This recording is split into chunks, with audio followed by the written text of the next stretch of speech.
আর এরই মধ্যে গুরুত্বপূর্ণ একটা আপডেট আসছে, সেটা হলো বাংলাদেশকে এবার অনুদান দেওয়া বন্ধ করলো আমেরিকা। ইউএসএইড বাংলাদেশে তাদের সব প্রকল্পের কাজ বন্ধ করলো। মার্কিন প্রেসিডেন্টের নির্দেশে বাংলাদেশে স্থগিত ইউএসএইড এর কার্যক্রম। অনুদান বন্ধের নির্দেশিকায় ট্রাম্পের স্বাক্ষর। অর্থনৈতিক ক্ষতির মুখে পড়তে চলেছে এর জন্য ইউনূস প্রশাসন। স্বাস্থ্য, শিক্ষা, খাদ্য, নিরাপত্তা, পরিবেশে প্রভাব পড়ার আশঙ্কা, রোহিঙ্গা সংকট মোকাবিলা সহ বিভিন্ন খাতে প্রভাব পড়ার সম্ভাবনা রয়েছে।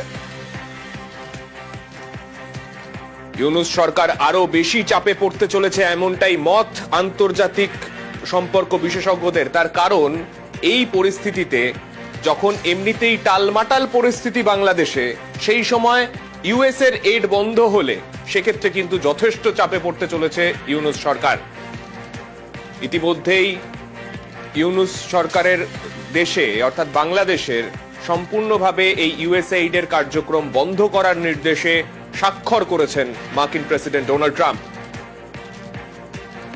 সরাসরি এর প্রভাব পড়ার সম্ভাবনা রয়েছে বাংলাদেশের অর্থনীতিতে। তার কারণ, বিভিন্ন প্রকল্প, তা স্বাস্থ্য হোক, তা শিক্ষা হোক, তা খাদ্য হোক, কিংবা নিরাপত্তার ক্ষেত্রে, এই সমস্ত ক্ষেত্রে কিন্তু সরাসরিভাবে ইউএসএইড এর যোগ ছিল এতদিন পর্যন্ত।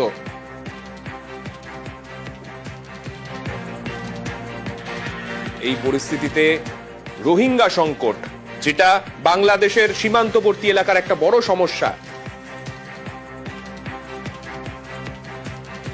যে ছবি আমরা দেখেছি, রোহিঙ্গা সংকট নিয়ে দীর্ঘ সময় ধরে আন্তর্জাতিক মহলের সাহায্য প্রাপ্তি ওপর দাঁড়িয়েছিল বাংলাদেশ, সেই জায়গায় ইউএসএইড বন্ধ হয়ে যাওয়া একটা বড় অর্থনৈতিক সংকট তৈরি করতে পারে বাংলাদেশের সামনে। টালমাটাল পরিস্থিতি, রাজনৈতিক দিক থেকে টালমাটাল পরিস্থিতি, দেশের মধ্যে বিভিন্ন ক্ষেত্রে জিনিসপত্রের লাগাতার মূল্য বৃদ্ধি, এই পরিস্থিতির মধ্যে ইউএসএইড বন্ধ হয়ে যাওয়া, এটা কিন্তু আলাদাভাবে তাৎপর্যপূর্ণ অবশ্যই।